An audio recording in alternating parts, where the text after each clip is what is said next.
Okay, Jack, this video goes over how to use the whole simulation model. And this doesn't model all 18 holes. It does not model any queuing. It doesn't model any group waiting for the group in front of them to get out of the way. All it does is model a how long it takes to play a certain hole based on the hole design as well as golfer ability. And I'll show you the basic how to do this thing. The first thing you have to do is that you design a hole in this footprint. So you're limited to that footprint. That's just the way it's designed right now. So this is the green. You can use, I think you can have up to 9 coordinates. So 1.0 is always the hole. So this green you can see is seven units, and every unit is 10 by 10 yards. So you can put any. So right now I've got 1, 2, 3, 4, 5, 6. I need to put 7. 1.8. That's as large as a green gets. And I can move it anywhere I want. I could take that and I could move it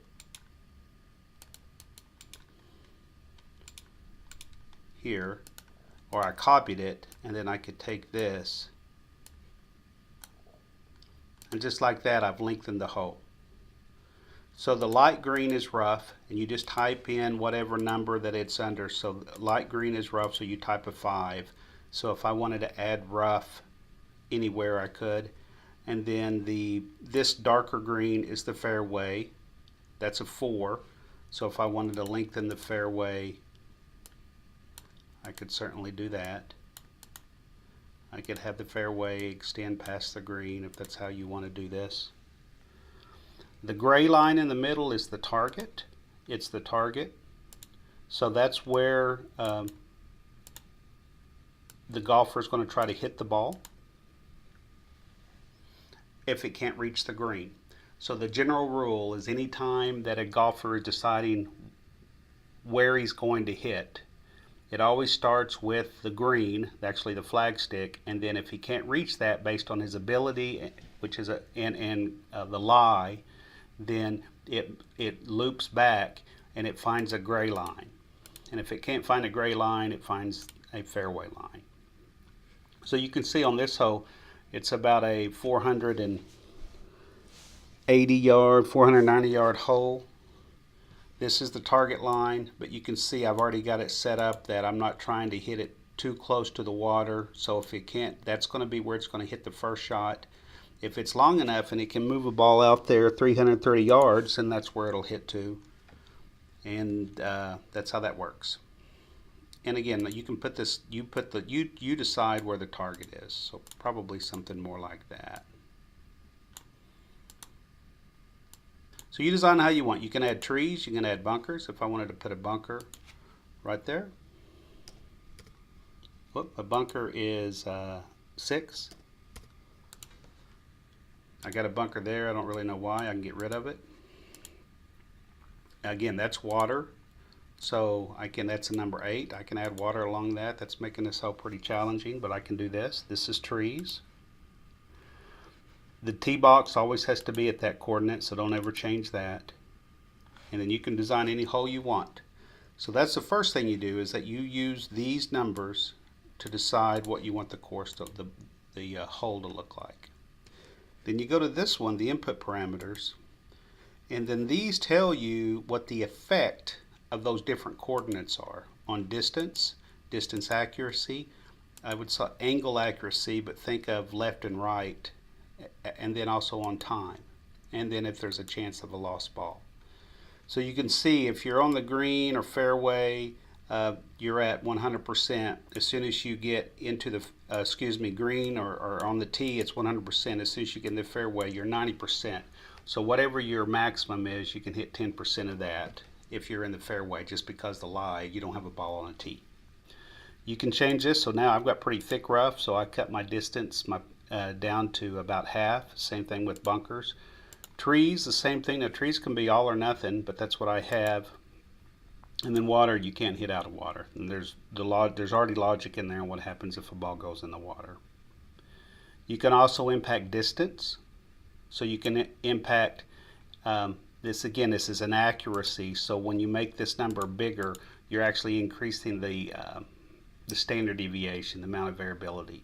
So the variability increases when you don't have a ball on a tee, both long and short and left and right.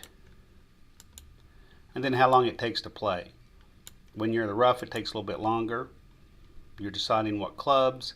Same thing with sand. You probably got a rake, trees, and so all of these, you can change these numbers to whatever you want.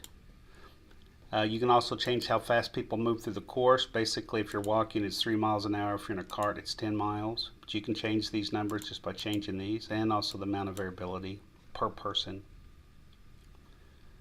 How long it takes to find a ball, you can control this. The hitting time, once you get to the ball, how long it takes to hit. You can also determine the percentage breakdown of how many golfers. Right now I've got a bunch of good golfers, which means they have a planned max distance of 300 yards. You can change this, and the coefficient of variation. So a coefficient is just the standard deviation divided by the mean. So if you take, if that's given, then the standard deviation would be 4% of this, or what is that, 12 or something like that. So you can change all of these numbers. You do have to dictate if it's a par 4 or 5, but I think so this stuff you calculate, that you type in, and these are calculated from you. This doesn't really do anything on green and tee boxes. It doesn't really determine the times there, so that's you have to input these. But what this does do is it'll generate how long it takes to play a hole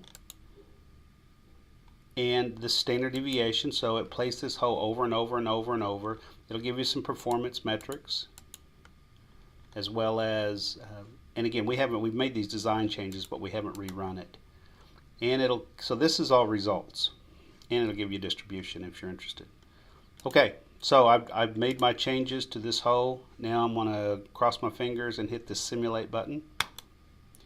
And it'll take a little while to run. On my machine, it takes about 30 seconds. And down here, it'll eventually update. So this is the output. You don't touch anything down there. It just generates another graph. So there you go. We've had a redesign, this redesign, and now we've played this hole, and you can see a lot of people hit there, and some people hit in the trees. You can see their second shots went out there. Some people hit in the water, and what the consequence of hitting in the water. And again, these are good golfers. Basically, we got 100% of really good golfers that are playing this hole. And we can see eventually they get to this point, and we can see how long it takes to play that hole. If you have twosome walking, it's about 12 minutes. Threesome walking, 13 minutes. You put people in a cart. That's what this turns out to be, foursome. So this line, there's a distribution of that. So if I could just give them a ball that goes a little bit longer, let's say they can move a ball out there 350 yards. Same group of people, I've just made them where they hit the ball a little further, quite a bit further actually.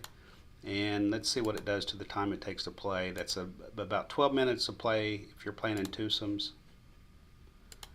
And go run it again. Same hole. All I've done is put people on there that hit the ball further. The relative accuracy stayed the same. And I think what we'll see is that we'll start seeing golf balls moving out here, the landing area. Quite a bit different. You see more balls in the water. Not as many layups. Most people are trying to hit the ball out here. What did it do to time? It brought it down a little bit. The times went down a little bit on this one. It went down from 11.9 to 0.6, running a whole bunch of models. So you can see what the impact of distance is, or any design change that we want. Either if that's design, again, what if I would just take this water out of play? What if I didn't have that water, and I kind of made it a hole that looked like that?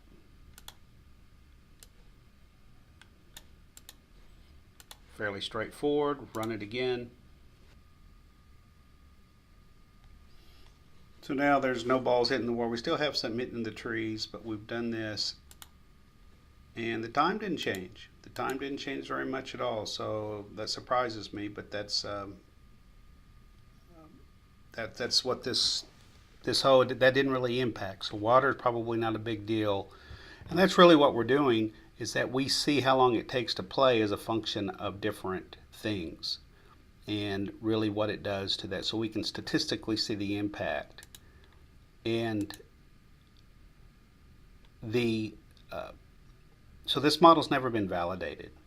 And what I mean by that is that I've never actually collected data at a certain hole with a bunch of golfers playing based on certain abilities and then see if I can tweak these values so that I can come up and mimic and reproduce the same results of what happened in real life.